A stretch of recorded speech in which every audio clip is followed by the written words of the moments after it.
wait. And baby, I'm TFC till I die.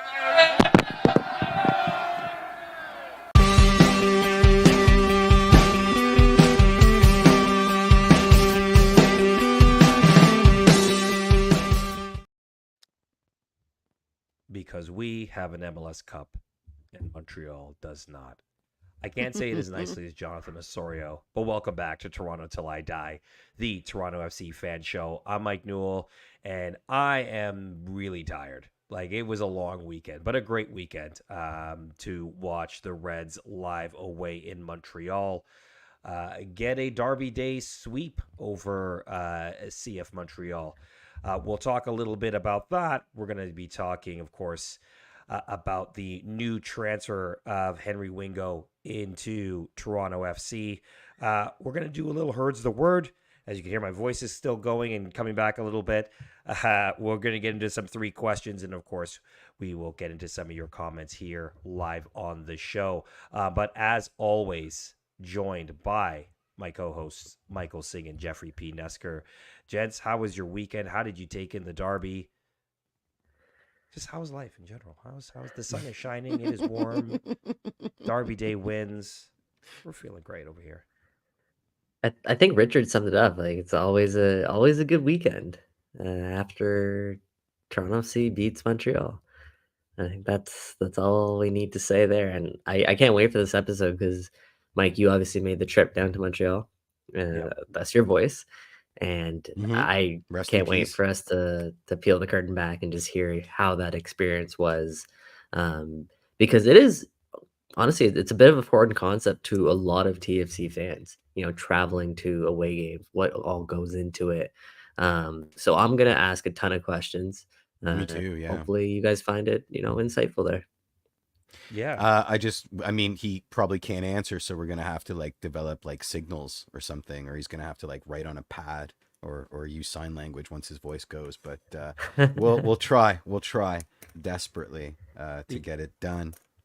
Yeah. There you go. Yeah, it hurts for sure. It definitely looked like the 3 DPs were on song in Montreal this weekend. And it's funny, before we even got to Montreal, before we thought about this, we watched the game on Wednesday. We all know what happened, a really sort of ugly loss against Miami. And, for those who have traveled away before, maybe TFC come off a loss either on the weekend or on the Wednesday, and you're about to travel for the weekend. And there is that moment of panic that sets in where you're like, ooh, I might go away and we might get battered here. And trust me, it's not a fun feeling. It's not a fun feeling to go away and get battered. And I've been on both sides of this, so I'm happy to explain it all a little bit later. But first question. Is it the same as say, you're going to Rome in a week and you make the mistake of checking the weather report and seeing that it's going to be 40 degrees straight with 100% humidity? Is it the same kind of feeling as that and going, uh-oh, I'm going to get battered? I would suspect. I've never been to Rome, so I suspect it is. Anywhere, Washington D.C., anywhere you're going, anywhere, and you make the mistake of checking the weather. It's better, but hey, you're gonna go to a nice city and you're gonna hang out. I'm not saying Montreal's not a nice city; it's actually a lovely city, and I'll talk about that. It's gorgeous. Yeah. But it's different when you're going for sports, because you are going to a place where you're going to basically for an hour and a half to 2 hours try to kind of curse out everybody that's there that's not wearing the same colors you are. And if it fails, if it doesn't work out, it's not it doesn't, you don't feel good. It's the fan equivalent of trying a Panenka, isn't it? It's either going to be spectacular, or you're going to just go home in the semifinals of the Copa America trying a Panenka and missing. Oh, we didn't have to go there, guys. We didn't have. Yeah, we didn't have to go there. But it's a higher stakes version of buying a ticket to a home game. It's just a much higher stakes version. You're much more invested in many ways. Yeah, when things go wrong, and then I feel that. Okay, let's start off, I guess, talking about the game first, and then we can talk a little bit more in depth about your experience. I think a lot of people want to hear about that. But yeah, start us off, Mike.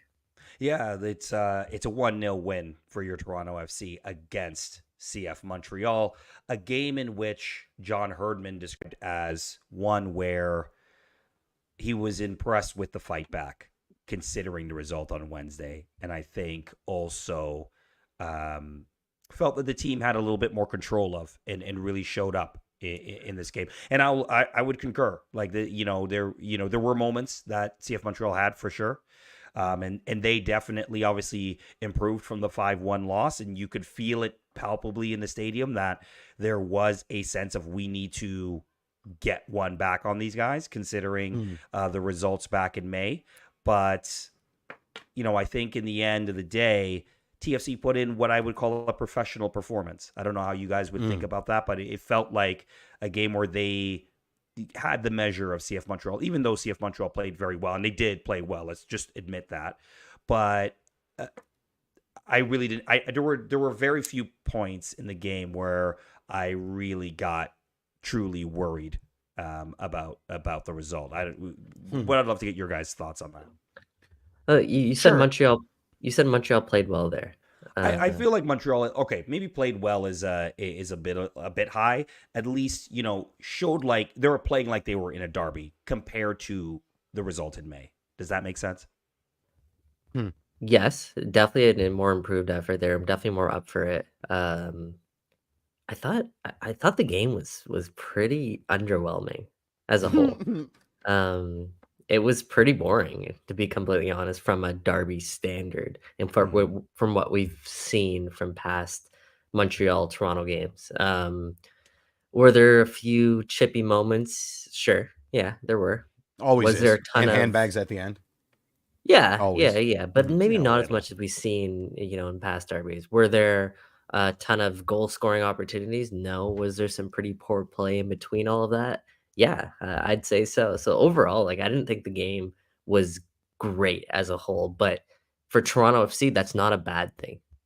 You're away, you're on the road, it's a derby match. You kind of want to keep things settled in. If things Yep. go explosive, you never know what can, you know, come from that, especially when you're away in front of an environment that wants to get a result against you, especially after what happened earlier in the year. So for Toronto FC, that's great. Take the life out of the Mm. game, suck the life out of the game, and Toronto FC obviously dominated the ball. They controlled the majority of that game, which again was great. And the three DPS connected, and Bernardeschi to Insigne to Richie Larea, and that type of quality got them the 3 points, combined with a few fortunate lapses there where end of the game Joseph Martinez gets in behind, should Oh, probably He should not probably even should have had probably at least one goal. he should have At had at least least one. one goal, definitely. Wow. Yes, sir. Yes. Mhm. So yeah, it was a good 3 points. Again, that's the biggest thing. Yeah, yeah. Thoughts? I mean, JB brought up something that I want to just mention off the top, which is amazing subplot of Canadian teammates coming fresh off the Copa run, just smashing into each other repeatedly. Oso versus Chouanière, Piet. Nobody has mentioned the TFC, the sort of all for one snippet that goes completely mute when Oso and Lorenzo are like kind of having like a brow hug slash headbutt adventure, and I don't know what they said to each other, but it was full of swears. My thoughts: one, you could hear the energy in that place, and it's interesting. Like I don't seek out CF Montreal games on TV for obvious reasons, but I've heard a lot about about Stade Saputo, just in passing, about how it's not necessarily the best place to see a game, how it's missing certain amenities like enough washrooms and food kiosks and beer kiosks for everybody and that sort of thing. So I was paying careful attention to kind of the vibes of the place. And you could feel it. You could feel their fandom wanted it a lot. But you could also see you guys I mean, you have to say where they put you in Stade Saputo is preferable to where Impact fans get put at BMO. You still feel like part of the game, whereas up there at the top of the West Stand, like basically, halfway to the Gardner, like you're halfway home. You know what I mean? And you're so out of it there. So it was interesting, and you know, you caught the camera a whole bunch of times, Mike Newell. Like, you were on TV a lot. And I have to agree with Mike saying I thought it was a pretty boring game. I mean, I wasn't there fighting for my life, you know, in Thunderdome, but I thought it was a pretty boring game. And you called it a professional performance, which I think is a lot more charitable than what, you know, John Molinaro and John Herdman agreed on, and what's in my Herd word. They called it workmanlike, which I think is a bit closer to what it was. It was professional with respect to, yeah, it's very professional to go in and get your job done. But these are professional soccer players, and they didn't really express themselves, you know, and if Richie wasn't there to clean up what I will go to my grave thinking was an Owusu miss on that goal, you know, it's a 0-0 draw. So yeah, I'm not going to complain about 3 points. But it was pretty underwhelming considering the barnstormer that was the original game. My question for you guys, and I wish I had done this research, but you know me and research. When's the last time we've won the season series against the CF Montreal? Yeah, so we haven't won at Stade Saputo since 2020. Okay. Or 2020 or 2021. It's been a while. Josie It's been a Altidore couple of free years kick. since we've won at Stade Saputo. Since we've won both derbies, I think it has to go back to 2017. I think you have to go back to 2017 or 2016. Did we win both derbies on the way to MLS Cup? Because I was thinking, I'm not even sure we won both regular season derbies when we eventually beat them 2017 the year before. 2017 we did. Okay, then Yes. 2017. Well, there's a caveat to all that too, because Mhm. a lot of the times TFC faced Montreal in Canadian Championship Cup, yeah. too, right? Right. But if anyone in the chat has that answer firmly, feel free to chime Yeah, in. I'm pretty I curious. don't And have don't it. include because I'm don't not- include Can Champ. Yeah, Just because that's the what just I'm the not regular including Can season. Champ. Yeah, Yeah, I think yeah. it's 2017. Okay. Yeah, so because I was at the 2017 away game. So like yeah, it's been a while. Put it that way. It's been a while since they just won at Stade Saputo.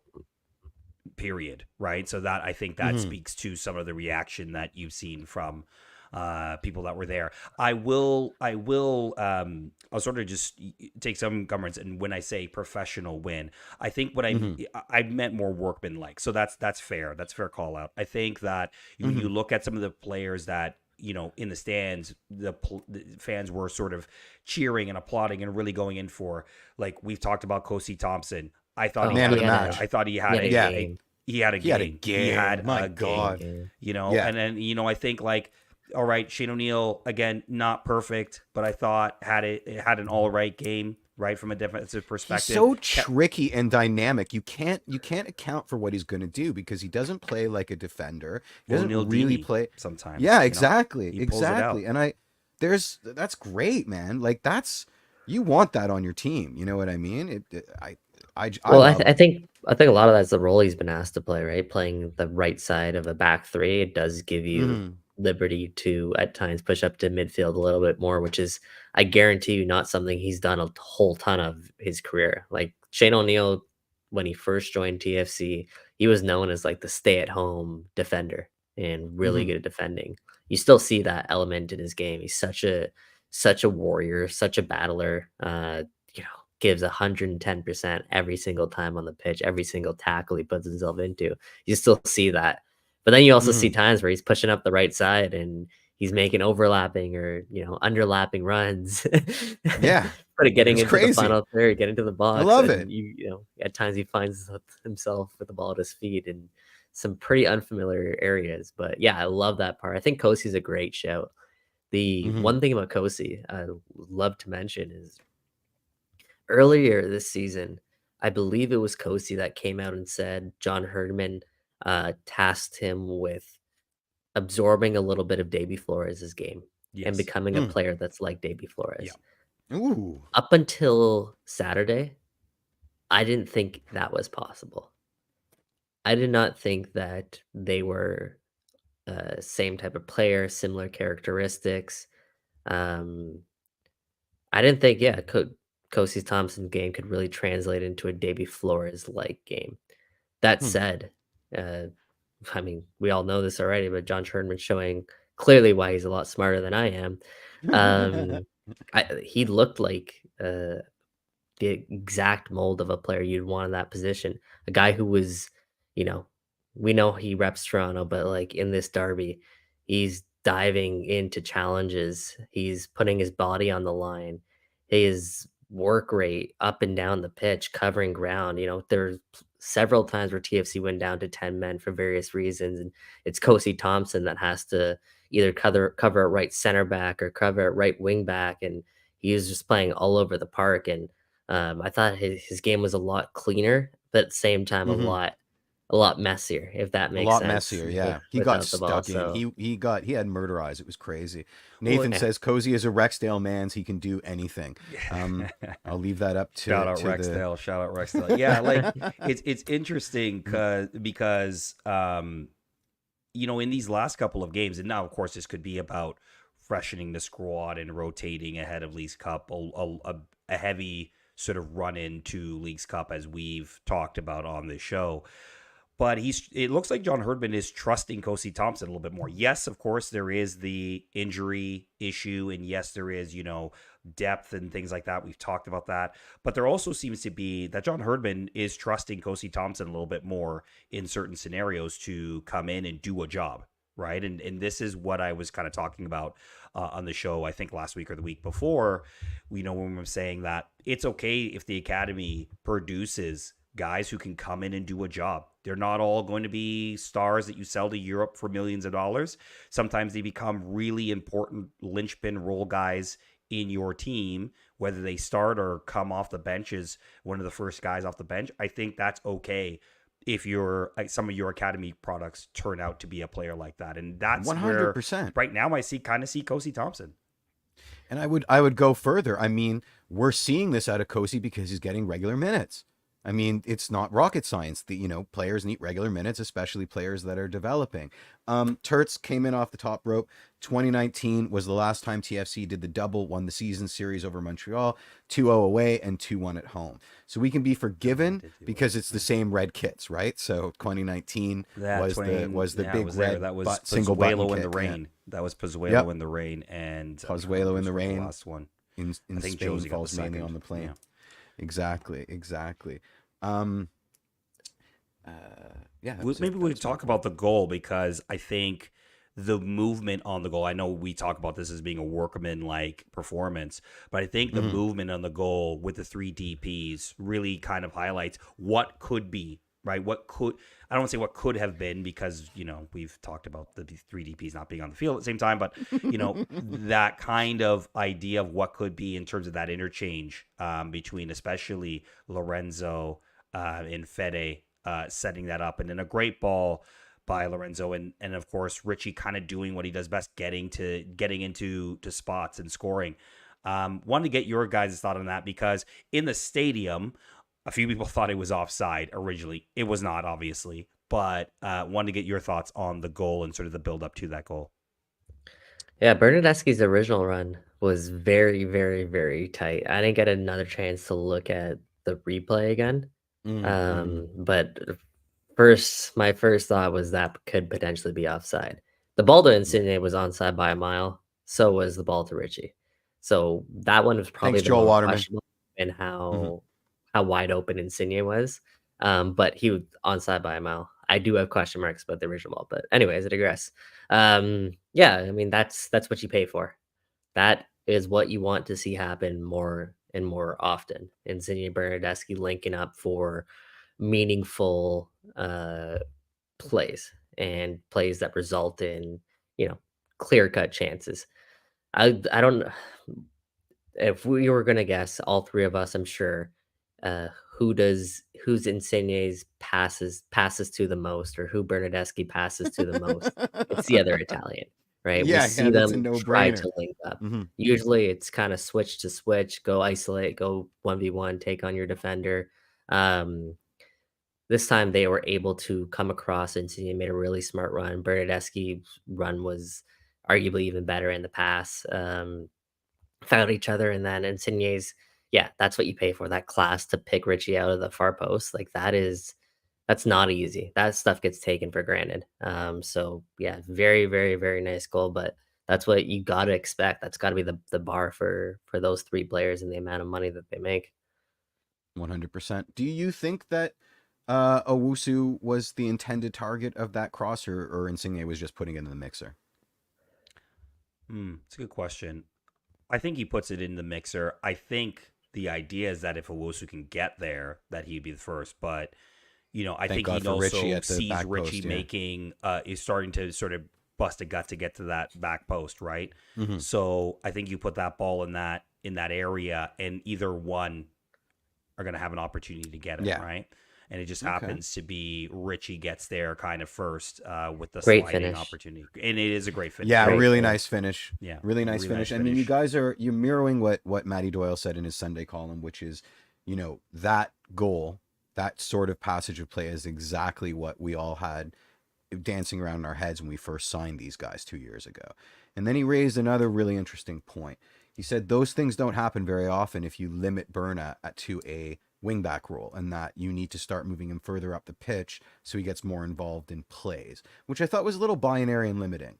And I wonder if you agree with that, because certainly that goal happened with him as a wingback, so it sort of defeats the purposes. But like, do you think there's any sort of merit in what Matty Doyle's saying, or he's just filling column inches basically? There's got to be, yeah. I don't know. Like I think there is validity to that. Obviously, play Bernardeschi high up the field. He's in theory should be able to create more, but we've talked about this at length. At Mhm. times, we've seen Bernardeschi at his best in the right wing back role. It doesn't really matter. I think I'm coming away from it a little bit. It doesn't really matter if we get the absolute best out of Bernardeschi, because Bernardeschi can still be very productive at a wingback position. Not necessarily offensively That's as so much, fair. That's but so fair. We're he adds a seeing lot of production. value Yeah. at wingback role. And Mhm. when you have people like Ozo who can play up top and they can combine and they have the ability to, invert, and Ozo is comfortable playing all over the park and can cover, uh, you know, it's a lot better to have fluid options there, I'd say. So I Mhm. think there is some validity, but at the same time, I wouldn't rule out how much value he gives them at wingback as well. No, I hear Matt Doyle. I don't think he, again, like I said, to Mike's point, I don't think it's necessarily wrong. However, I think by having him at, a wing back position, it allows a little bit more dynamicism Mhm. from him, right? It's the same argument we have with Alphonso Davies on the Richie national team, and right? Richie, yeah. Right. Like the idea that, you can start to have him be more dynamic by coming from deeper. It's harder to track the run. You've got people underlapping, overlapping. We're talking about Shane O'Neill doing that, and now people have to account for him. So it opens up not just for him, but it opens up more for the team in general when he's playing there, 100%. right? Whereas we talked about 100%. this last year when he was on the wing, isolated by himself, it was kind of easier to defend him in a way because you knew where he was going and he was always staying up, right? So from that perspective, I think for the team overall, it's probably better that he's a wing back at this time. Mm-hmm. And Turt's, once again, just hurt. It's obvious. Herdman talks a lot about fullbacks finishing at the back post, right?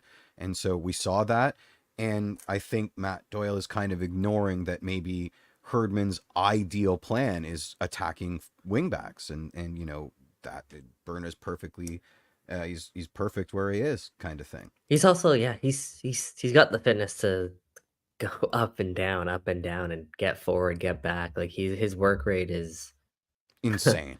it's Insane. probably top 2, top 3 on the team. Yeah. Yeah, I don't think that's It's one of hot the take at all. most insane I've ever seen. If I'm Right. being And you don't get that a honest. lot in MLS, Like, right? You just don't have no. wing backs that can kind of do the Well, work like rate. that You don't and- have players that have that kind of work rate. Forget about Well, that and position. I'll go a step yeah. further. You don't have DPs that Yeah. do that. Yeah. Right? Yeah. So Yeah. that's the It's one really, thing I love it's about really Bernardeschi. insane. It's really insane. And speaking about DPs, you were there. Insigne was pumped up. Like he was feeling it. And Dwayne Rollins tweeted out that's what's frustrating about him is that you can, he only comes out for the bigger games, or he's free like that.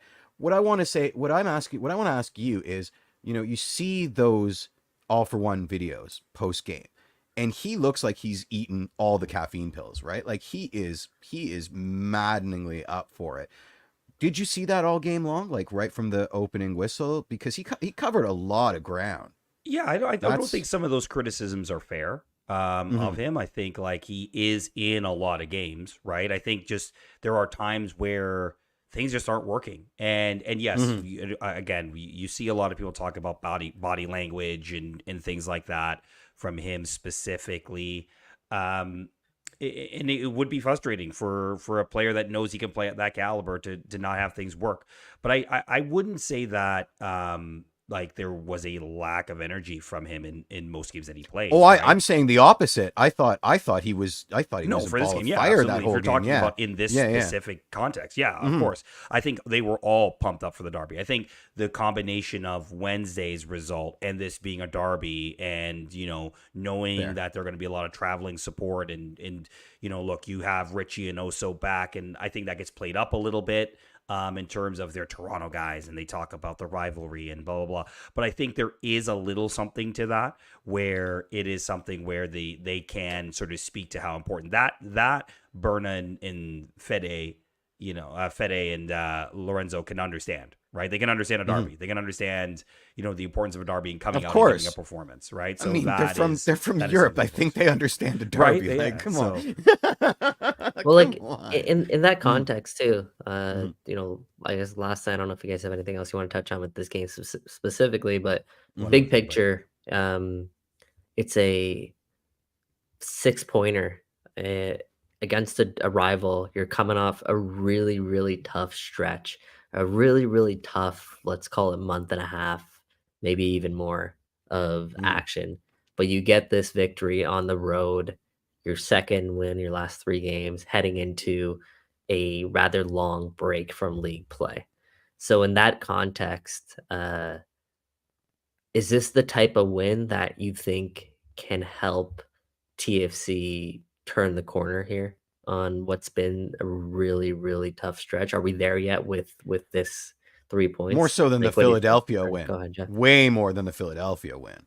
But in terms of a single game result, I don't know. I think it's going to take more than that. And I'm also worried about the downtime. It's great. It's great going into time off the back of a win as opposed to a loss, but it's still time off. And I'm not a professional athlete, but I know enough about elite athletes that this can be a blessing and a curse. You know what I mean? The extended time off and we're saying extended time off, but I mean they play on Friday, right? Like you know what I mean? Like yes, it's not the league; it's a league's cup, but it's not like they're going to not play games in that period. Now, of course, it depends on how long this cup run lasts, right? If it's 2 games and you're really out of it, or what. But to answer your question, I don't know if they turned the corner per se, but I think what this does is it gives them a platform to.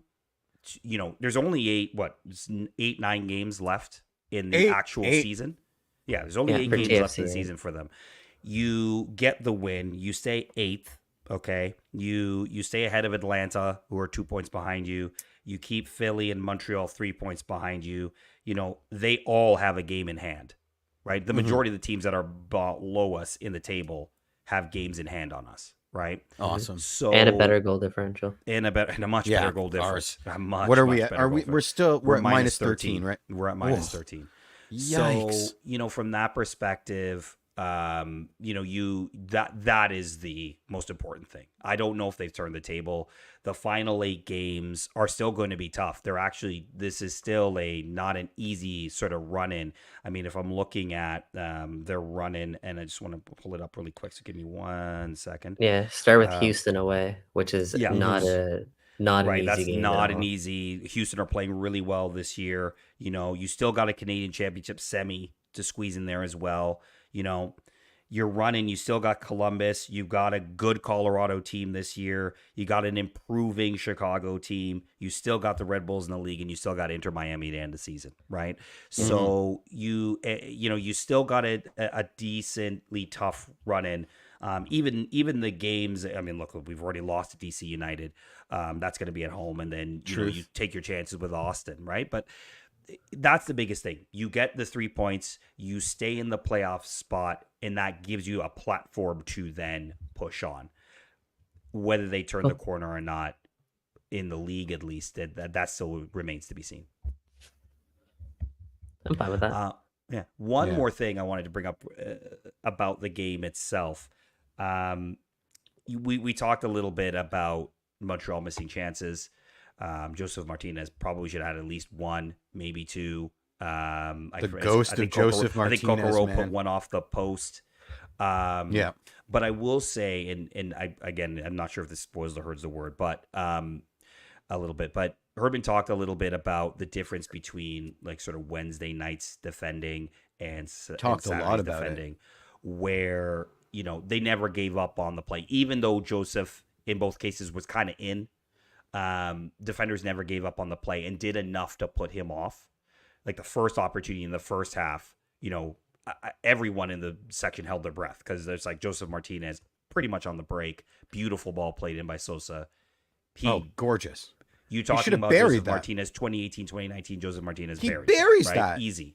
Buries that. Right? Yeah. He misses. Why? Because one, he's not Joseph Martinez of that time. And two, there's still a defender putting pressure on him, right? To make the finish. Second opportunity at the end of the game, Nixon Gomes putting pressure on him. Yes, he gets the position, but he puts pressure on him and makes Joseph Martinez miss. Yeah. I think 100%. That is a bit of a difference between the last two games. And that's really why you end up coming out away with 3 points instead of maybe just a point on the road, which we probably would sit back and if it was a point on the road, we'd probably say like, yeah, a little disappointing, but you take a point on the road, right? And from that, I think that's why you come away with 3 points. Yeah.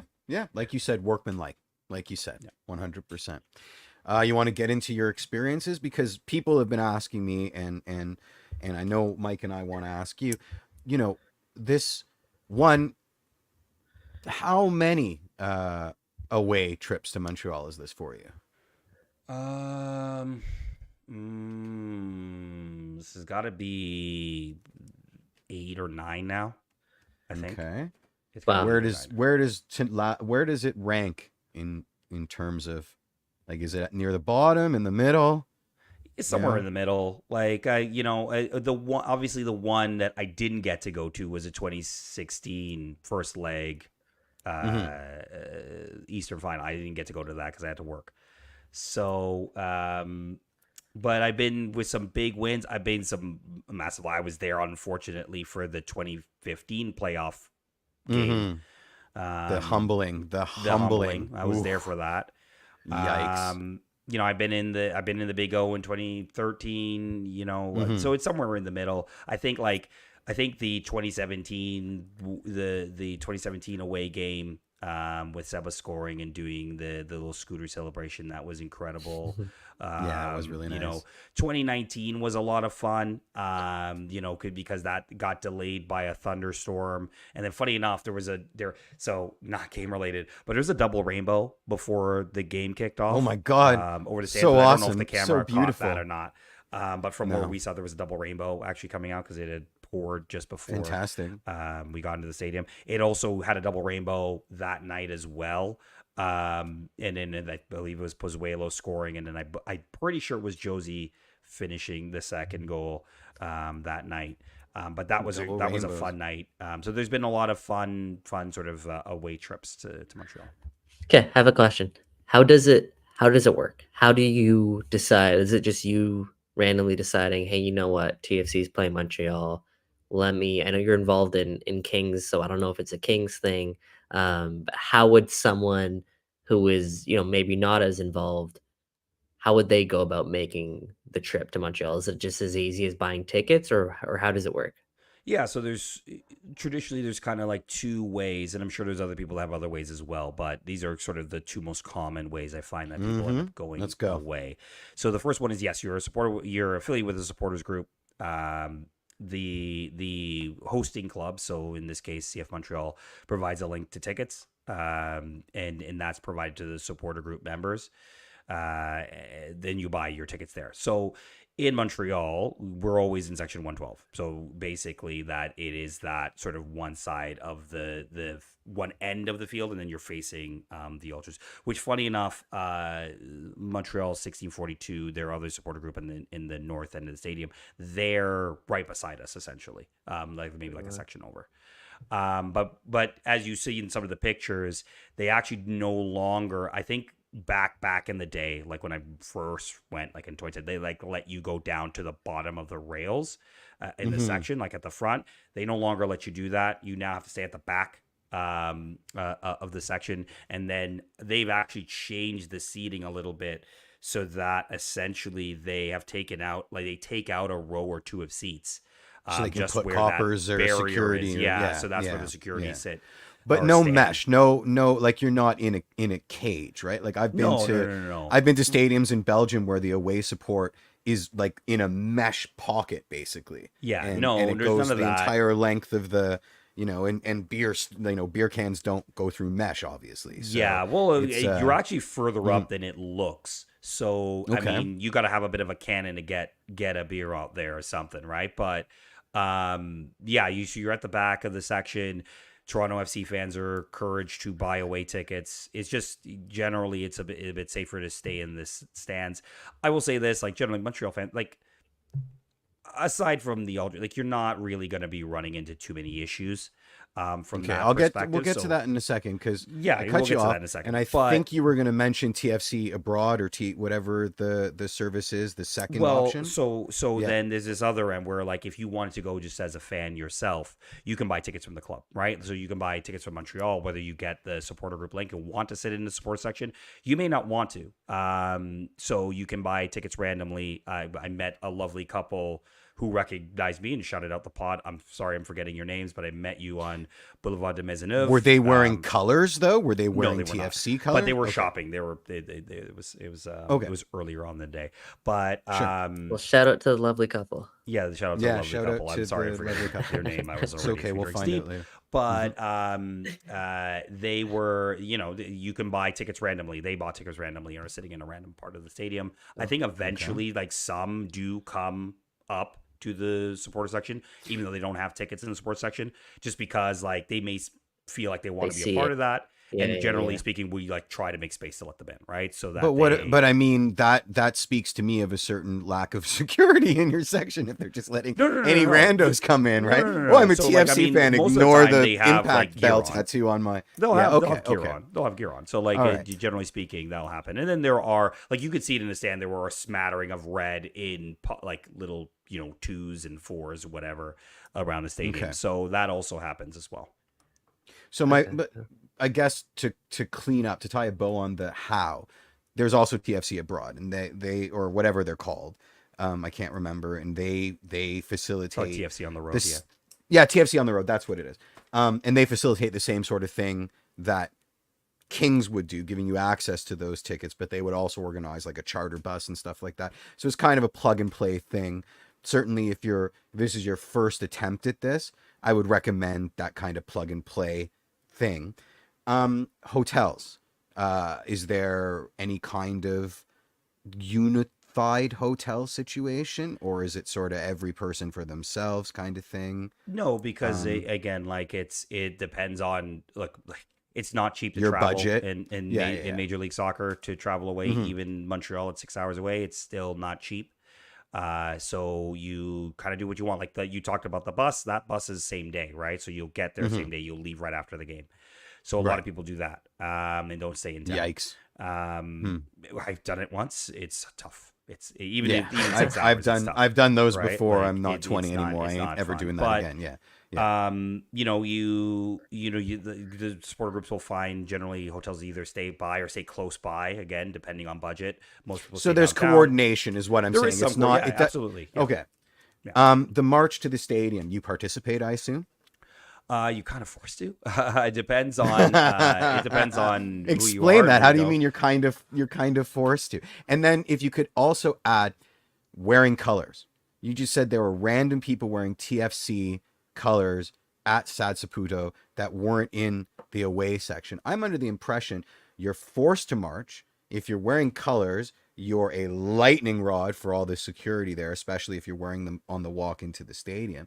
And certainly you are nursemaided by Stade Saputo security to get to your seat, sort of thing, right? So without giving too much of the sauce away, Mhm. but essentially, look, you'll be downtown pre-gaming at a bar or whatever, and then the club, the CF Montreal and TFC coordinate that between the club, and you figure out Okay. what time they generally want you at the building. It's the same thing when CF Montreal come here, right? When the Yeah, for sure. supporters come here.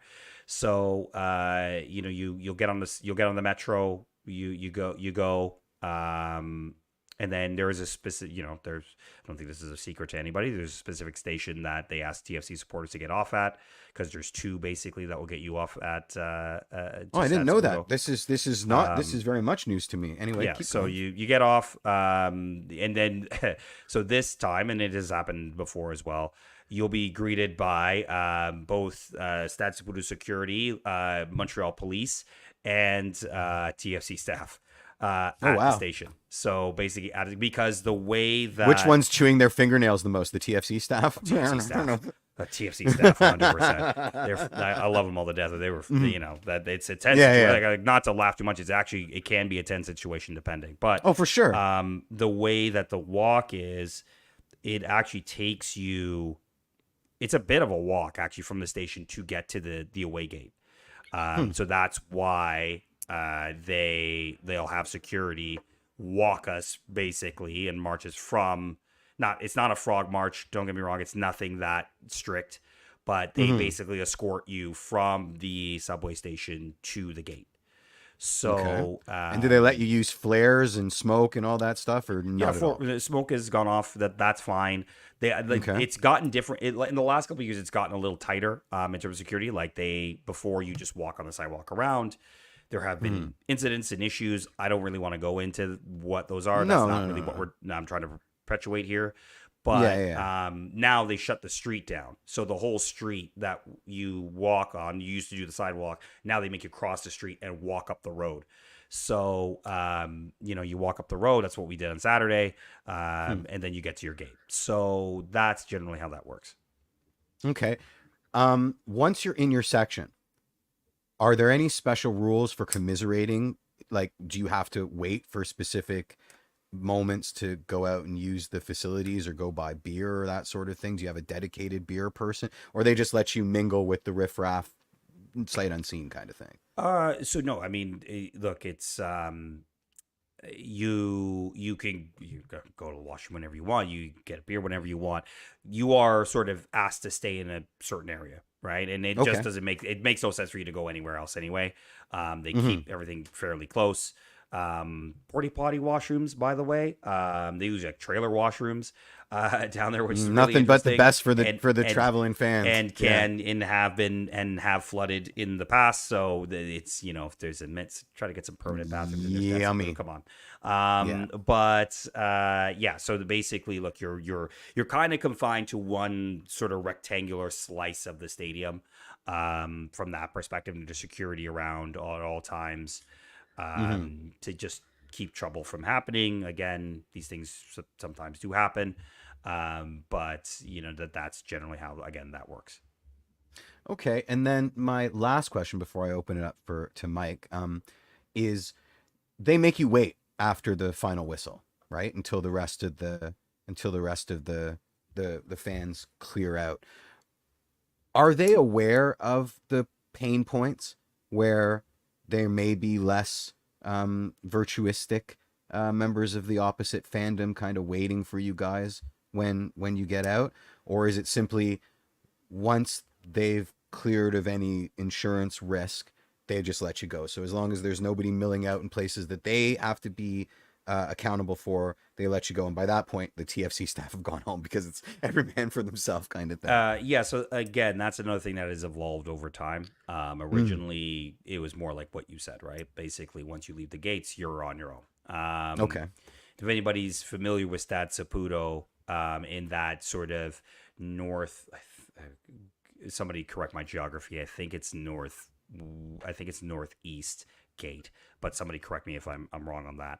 But essentially, now they will, again, the same sort of security walk you took from the subway station to the gate, you'll get the exact same one to go back to the metro station.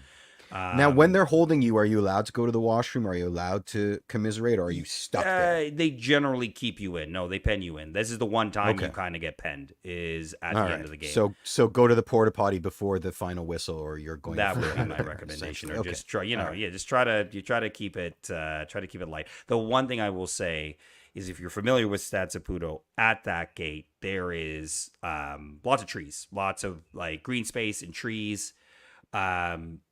This sounds awful.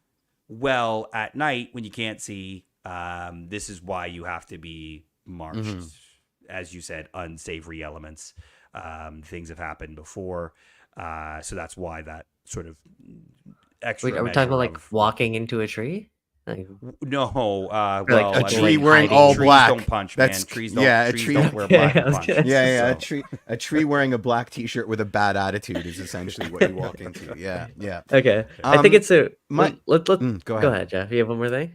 I was gonna say. Well, and Let's, just this idea of colors, right? Like I got to tell you, Okay. like some of the only derbies I've been to are in Europe, right? And I was an idiot. Like I went to an Old Firm game with two Irish blokes in Glasgow Celtic tops and wondered why I was getting all the dirty looks, kind of thing. You know what I mean?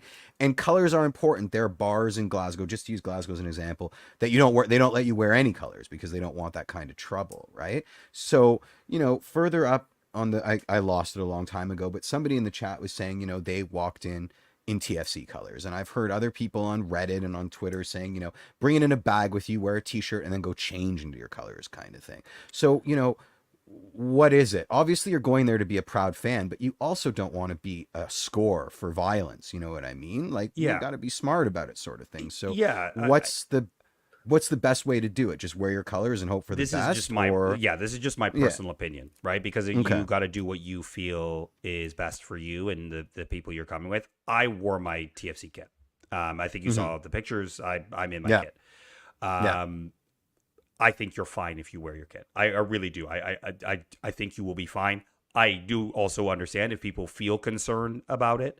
But I wear my kit. I choose to wear my kit. I'll leave it at that. Okay. You got anything further? That answered a lot of my questions. I'm raring to go. I can't wait to do one of these.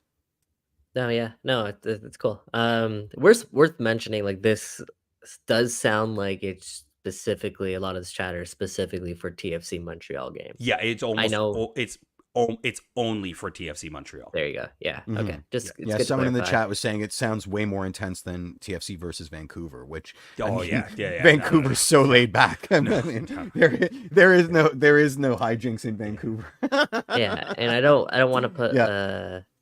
speak for everybody, but it does seem, especially since the pandemic, that there are less traveling fans aside from maybe Montreal games to other games, away games. Is that fair to say? It depends. Yeah, it depends. The on- Columbus one expensive. doesn't I have mean, the it's a lot. it's expensive, and you're not crossing a border also. Yeah. Yeah. So it depends on the game. It depends on. You can't be random. Like for example, like sometimes Red Bull games do get.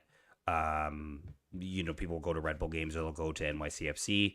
But generally, yes, I would say that away travel will probably, in terms of numbers, has dropped a little bit. I think there's a couple of reasons. One, like money. The cost of travel has gone way up. Huge. Obviously, crossing a border is not easy. From a just from an away perspective, like, look, the team's not been good. the last couple of years, right? So that plays a lot into it, right? factor. It's a lot easier, And and it people feels are a lot afraid. better There to was some travel. violence. There's Not so been much fights at I don't think the BMO, violence you know? thing is outside of Montreal. Really, I you don't don't think the violence thing is- temperature's been raised a little bit, No, or it's I don't just think at so. at the same sort of temperature? That's as, I almost yeah. specifically say it. Anywhere else I've gone in MLS, anywhere, Mhm. and I've been to now quite a few away trips in the U.S. Mhm. I pretty much say they've all been friendly. Mhm. They've all been friendly. Like Columbus, like people stop you and want a tailgate with you, you know, from that perspective. So I think it's a lot more of a friendly environment. I think it's just simply because they don't get a lot of TSC or Canadians coming down for games. So they're just happy to kind of see you. It's a little bit of a weird phenomenon. Like I like, for example, like I'm trying to think, like we went to Philly, they'll give you a hard time once you're in the stands. Outside the stands, fine, they're great. You can talk to Philly fans. I'll talk about going to the 2019 final in Seattle. Like, you're trying to win a cup, and Seattle of have great course- fans, man. Yeah, Great when fans. you're When in they the came stands, here, when- I made so many friends. Yeah. Yeah, when you're in the stands, it's you're trying to win, and you're trying to you're giving them stick. But outside, And like, sports they hate. It's won, banter. and- It's fantastic. Yeah, when you're outside the stadium, they won, so they're happy. And two, they're just like, hey, I feel bad you lost. Here's a beer, like literally, like that. But that's that's the vibe, right? Like I think Nice. this idea Nice. of you're gonna go away and you're gonna that's not the case in North America. We're not there. I hope we do that. To be honest, I hope we never get to that point. But who knows? But I generally, when I've gone away, Chicago, New York, Columbus, Seattle, Philly, gone down to Cincinnati before, like you're fine. Like they're happy. Yeah. Mostly they're happy to see you. Yeah. I mean, Yeah, I here's get a it. question. Here's a question that we're all gonna have a field day with from La Kid. What's more intense, going to an away match at Forge or Montreal? Montreal. I mean, La Kid. It has to be said. A lot of Forge fans are blooded TFC fans that moved to Hamilton and embraced their local team. I'm not going to say everyone because we have one they'll on our have my show. head. They'll have my head. But it's a lot closer to what Mike just described. Like, you lost, here's a beer. It's fun banter. I don't think there's a lot of hate. There's sports hate, but you're talking about Montreal versus Toronto, which is not just a soccer rivalry. It's a cultural 6-yard rivalry, line so. coming and saying Nashville's a great road trip. Yeah, I know a lot of people have gone to Nashville before. And said Martin it's a great Bailey time. raves about it. He raves about Nashville every time I mention it. He says Broadway on Nashville is a vibe, man. It's a vibe. So like and a half. that's generally speaking, Yeah. and like when you go away, like you go to these cities, and it's a great opportunity to like see another city To and then you do the tailgate. football, right? And it's a tailgate, right? Which is something we don't do. We don't here, get right? to We're do not that, allowed to yeah. do.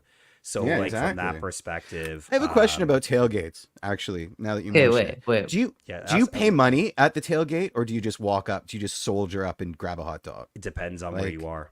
Depends Okay, on where good. you are. Because I'm like, what?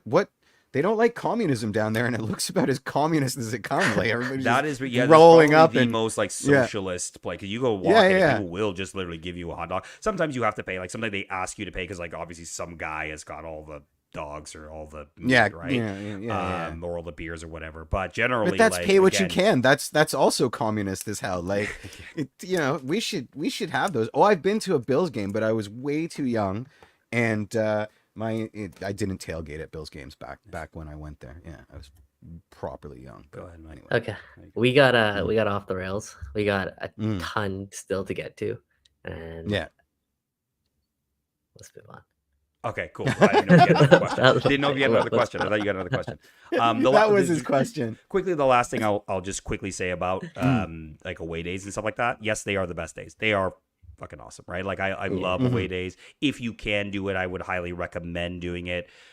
People have Montreal questions, feel free to ask me. I'll give you my honest opinion. If you're looking at going to other away trips like in the States, I would highly suggest doing it. Like, they were actually great times.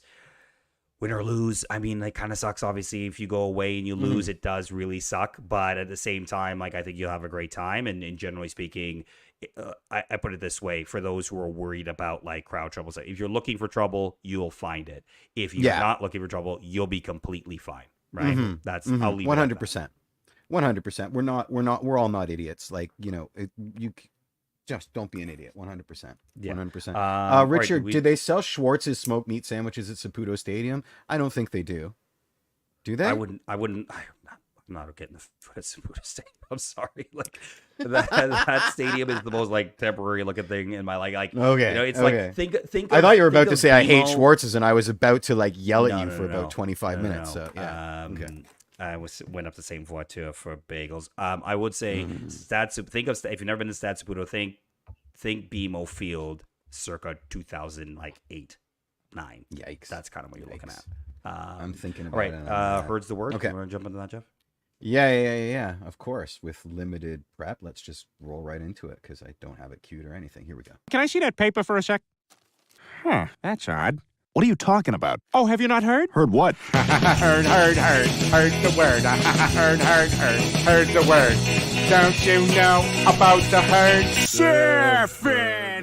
Anything can happen in football these days. That was their maturity tonight. We talked about those championship performance. We knew this was a tough place to come. We knew that they had to win. We knew that they wanted revenge and redemption and all those things. But I thought we controlled that first 25, 30 minutes of the game, and that was important for us. And then we didn't let it get away from us. They had some good moments. There's no doubt we had some good moments in transition, but we just didn't let the game get away from us. I thought even when they had spells of possession, we had good control. It was an absolute commitment to do those little things that absolutely make the championship difference. And that was what we worked on in training. That's what we discussed in the meetings, just that level of concentration, focus, discipline in our defending. We were a little bit soft against Miami, and we've done so well in that game. And tonight, there was a commitment. The lads made that commitment to do it in both boxes. Whatever chance we got, we would look to take. Richie did that. And then we would deny with everything we had, those gilt-edge opportunities, gilt edges that, we've created, and that's going to happen in football. But even, the Martinez miss at the end, Nixon never gave up on it. He was battling with him and, making sure that he couldn't get a real clean contact. So, I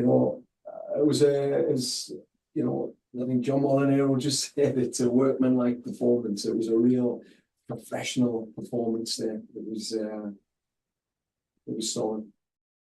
Why choose professional or workman-like when you can choose them both? I had a point now. Yeah, exactly. My takeaway from this isn't even about the quotes, because I just did like a super cut and sort of cut everything together. He was a lot quieter on the sidelines than he has been over the last couple of games.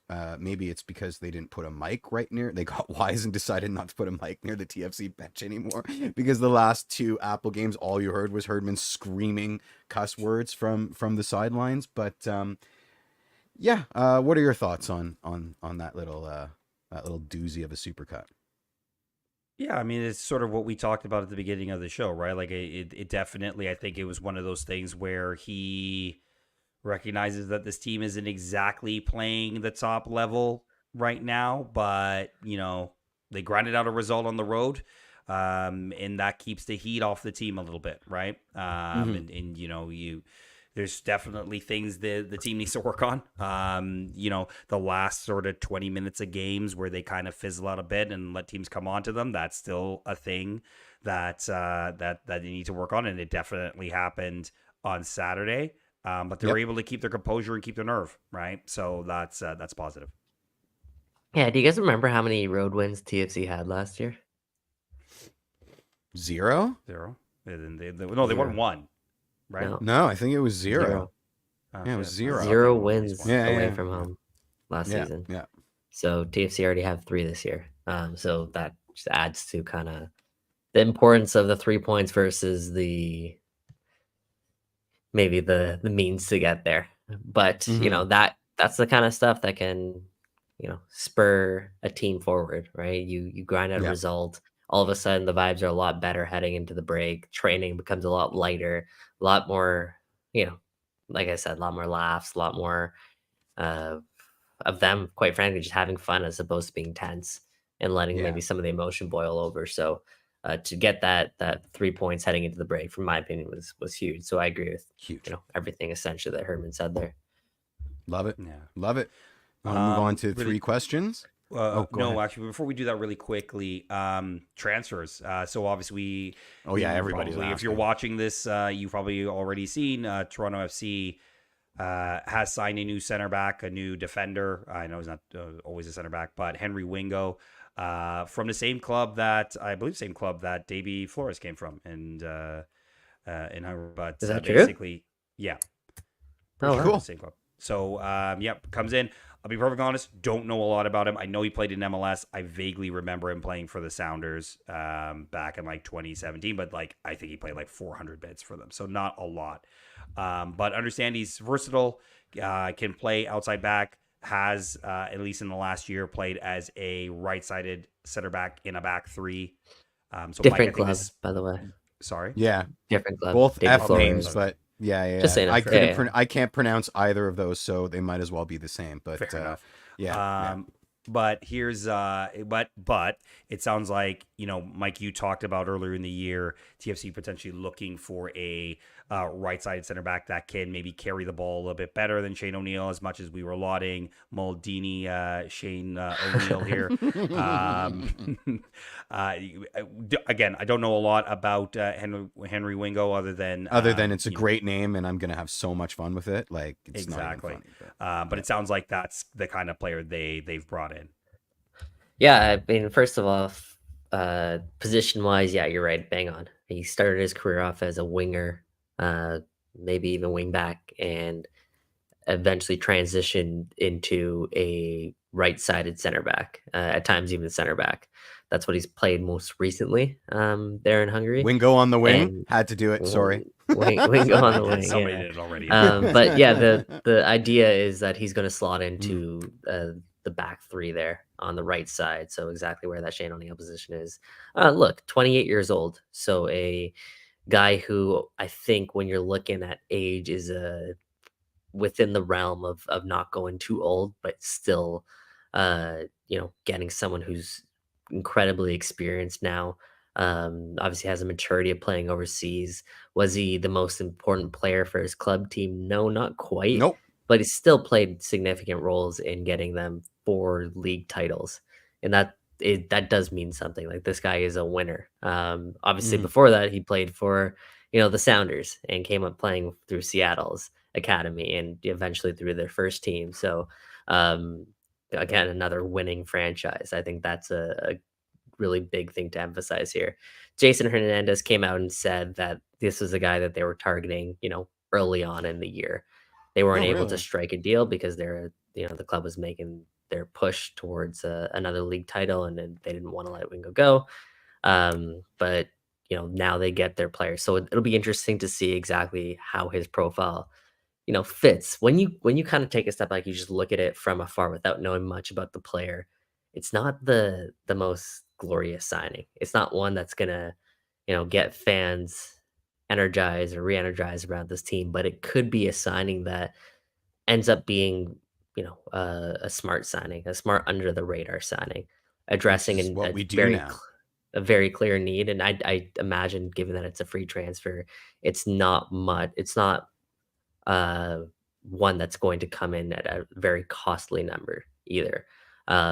Is he going to jump in, be a starter right away? I would say so. I would say he's going to be given every opportunity to earn the starting right spot. center back role to begin with. But is he going to be a guy that revolutionizes TFC's back line? I don't know. I don't know about that. Well, I mean, he's not going to be Shane O'Neill, Maldini carrying the ball up, doing under. No.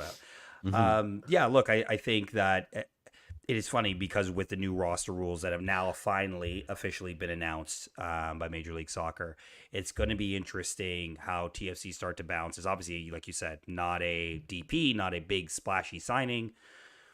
But as you're building out the new rostering core, and TFC are going to have to make a decision on which of these two sort of new paths that MLS is laying out for rosters, 3 DPs and 3 U22s, or 2 DPs, 4 U22s, and $2 million extra $2 you million can, of right? Garba Like, bucks. that starts to inform how you build out the rest of your team and what kind of budget you're going to have to build out that team. And it sounds like, at least for this year, unless TFC can buy down Richie, which I don't think they're going to do this year, they're going with the 3 DPs, 3 U22s. There's 8 games left. Why would you rock the apple cart in this respect? But I do. I mean, it's been suggested, and everybody's vouching for the Garber Bucks option B next year. TFC has to declare for next year. What is it, in August of this year? Mikey saying something like that. They have to declare by the end of the window. This window. End of the Okay. August 14th or something. Yeah, August 14th. Which is weird to, like, declare. you have to declare at the end of the window. You think that they'd have to It's declare at it the is beginning it's of the strange window, but- logic. They're making but- significant roster and transfer changes in the middle of the season.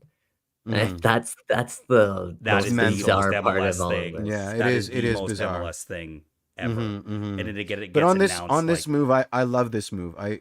He's somebody that's at least had a cup of coffee in the league, has some experience internationally, probably has something to prove, is the right age, I think, for the right price and the right length of deal. I mean, if it had been, I know we don't know the length of the deal, but I'm assuming that it's not a monster 6, 7, 400,000 year deal like we've been wont to do over the last little while, and for that I'm very, very happy. it's probably like 2 years in an option, or something like that. 2 years in an option, 1 year in an option. The kind of deals we should be making, because we're going to be in rebuild mode forever if we keep buying players to test them out, but signing them for the next decade kind of thing. That's just it's not sustainable. So I love it. Last thing before we jump into the 3 questions.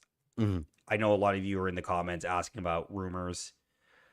TFC have kept things pretty tight. They've kept the lid on the jar pretty tight. We know they're looking for more signings, and there probably will be more signings before the window's over. But of course, there also has to be some guys leaving for some of those signings to come in. So it'll be interesting to see. I know you're all badgering Mike Singh for any.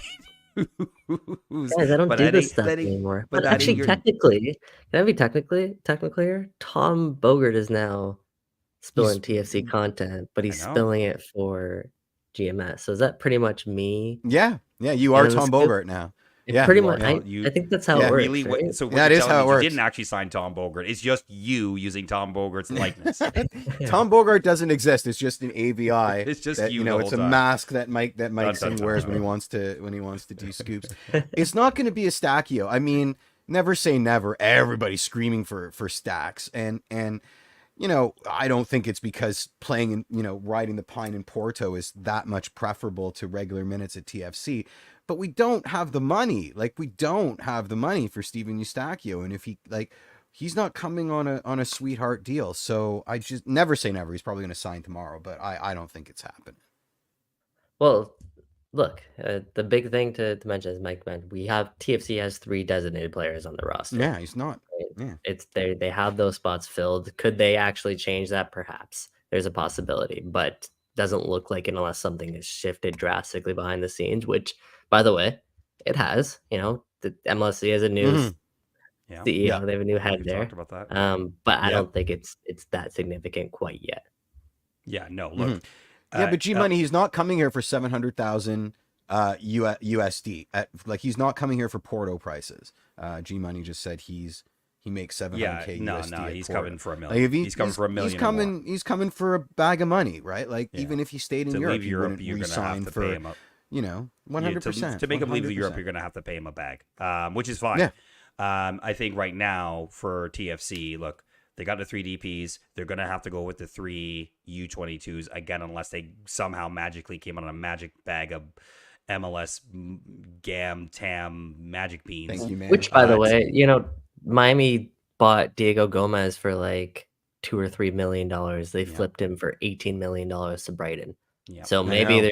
there's a way MLSC sees that and says, okay, U22s is the way to go. Which, by the way, I think they try to do that next year. I think they that's go for that's my the two opinion. DPs. Yeah, they go for the Yeah. Two two DPs DPs and four. for It would be for U22. any MLS team to go, maybe other than LAFC, but Mhm. like to go with 3 DPs and not get the extra 2 million gam. Like Not that's get those insane. Garber bucks. That's insane. Yeah, It's that's insane. Everybody would Yeah. be As taking long an as option B here. hey, listen, as Mhm. long as the U22 players that you're getting is more so Diego Gomez as opposed to Stop it. I love him. Well, Stop I mean, it. look, Mhm. Jaquil, like they're gonna have to resign Jaquil pretty soon. And he Mhm. technically would still be able, not in this season, next season, but like, would he not eventually have to?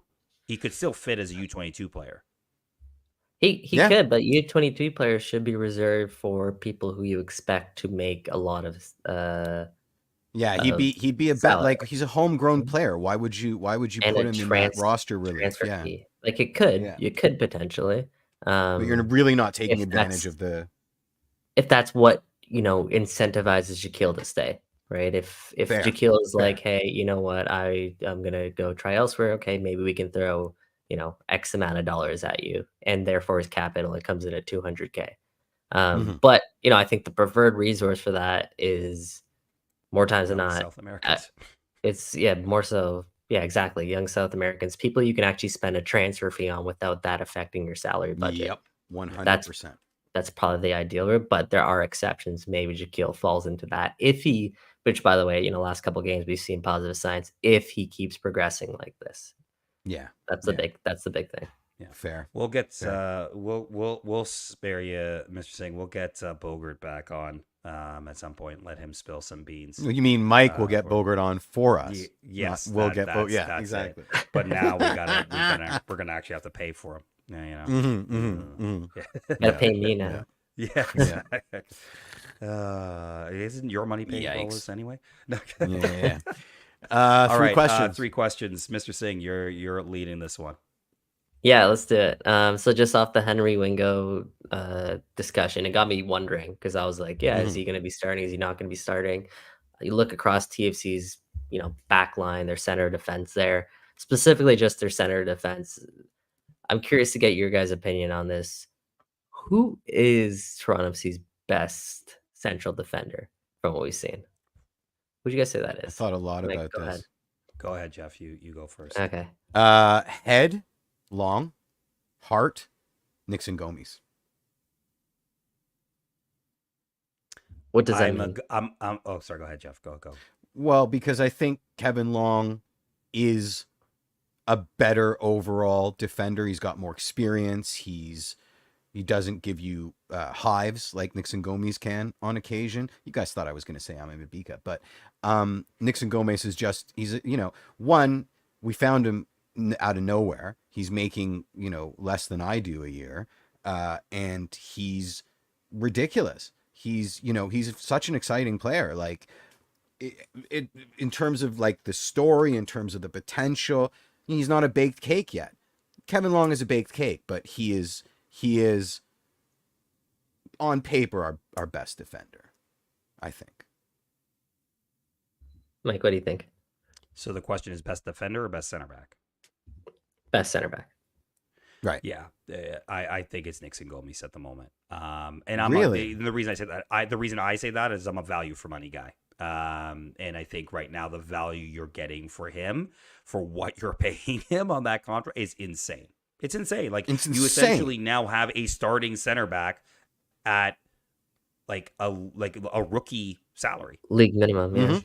Yeah, league minimum, which is But, just I mean, that is value for money. You got to maximize those kind of guys in MLS.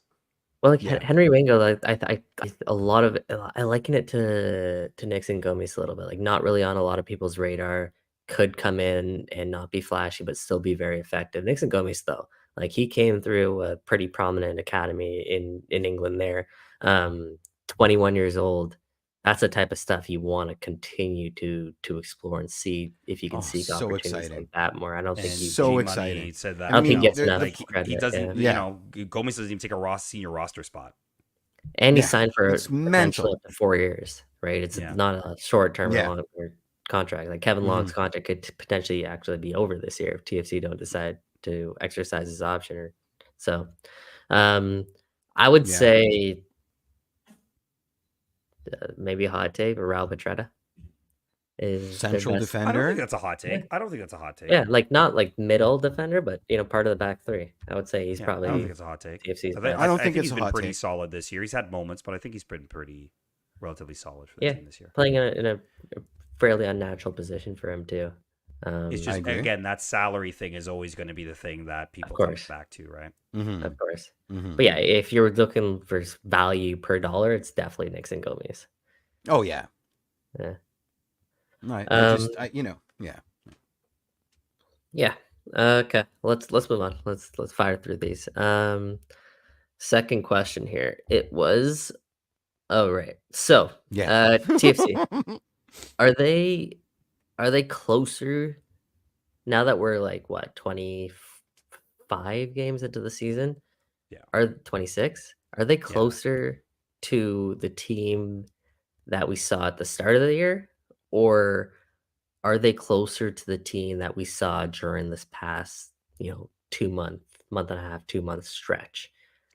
Where does the pendulum swing for you? I'm gonna say neither. I think this is like a third version of the team now. No cop outs. It has to be one or all the right, other. fine. I would say that I know the answer are is the middle, but it has to be somewhere. okay, fine. one or the other. Because they're really like maybe at best a eighth, ninth place team. All right, fine. I would say though that they are probably out of the woods of being that really bad team we've seen over the last sort of like 10, 11 matches. I don't think it's hard for me to say like they're close to the third place team, that the team that was third. Like, no, they're not that. But I also don't think they're still going to be fine. All right, they are probably closer to the team that lost 10. They lost like 7 in a row, but they kind of are what they are right now. Mm-hmm. Yeah. They're way closer to the 10 winless than they are to whatever that freak was at the beginning of this season. That was down to luck, new coach bump, fresh tactics, fresh ideas. Everybody's feeling hunky dory that they played. Yeah, strength of schedule or weakness of schedule. So yeah, there's only one answer, and that is we're a lot closer to the doldrums than we are to that fun, exciting new boo that we had at the beginning of this season. So they fair to say then they are an 8th, 9th place team. Would you guys say at this point? Yeah, if they play, yeah, I think they're overperforming. They're in there. Yeah, I actually think they're lower than that, but they are overperforming and getting lucky in places but no, there's no consistency. There's no consistency. So I mean, that's an 8th to 10th place team. Yeah. Yeah. No, that's fair. Pretty stupid question now that I think about it. No, it's a great question. I think it's a great question because I actually think they're a third team. They're this kind of team that aren't 10 in a row, and we're probably, if they didn't break that streak, they were destined to maybe drop down to not quite New England level, but close. In terms of dropping like a stone. Great, you just made Thomas Pinzone cry again. Thanks, Mike Newell. But like they're not. They're clearly not the team that started off, basically near the top of the East and were within 2 points of a shield essentially. They're somewhere in between. They're 10th, 9th, 8th place. They live on the knife edge of disaster. I mean, it's as simple as that. Like they're always a hair's breadth away from utter and complete disaster, and that's why you can't rate them, because they're that stank of like impending doom. They just can't seem to shake it off. Yeah, I'm trying to think back. So like, when did that run start? It started. Like middle of May. Yeah, it literally started right after the Saint Laurent game. Saint Laurent game, because like even before then, they dropped a 3-2 result at NYCFC, 2-0 to Nashville, and then they bounced back with 5-1 to Montreal, 8-1 Saint Laurent. All things were good, and then they go back into this really, really bad stretch after away to Cincinnati, which they played really well in. Then 0-0 to Philly, 2-2 to DC. Those were games they all left points on the table there. And then it got really bad. So this is like game was probably like the low point. Yeah, so I think like if you were to take away like take the standings from the middle of May, let's just say when they first lost to NYCFC, and you were to look at the standings from that point on, TFC are probably a bottom 3, bottom 4 Mm-hmm. team in the Yep. East, if not worse, maybe probably closer to bottom 3 in the Eastern Conference after when all said and done. So that stretch was really, really, Yeah. really Yeah. bad. Uh, Piss but poor. yeah, Mm-hmm. yeah, I think I agree Yeah. with you guys. Okay, last one.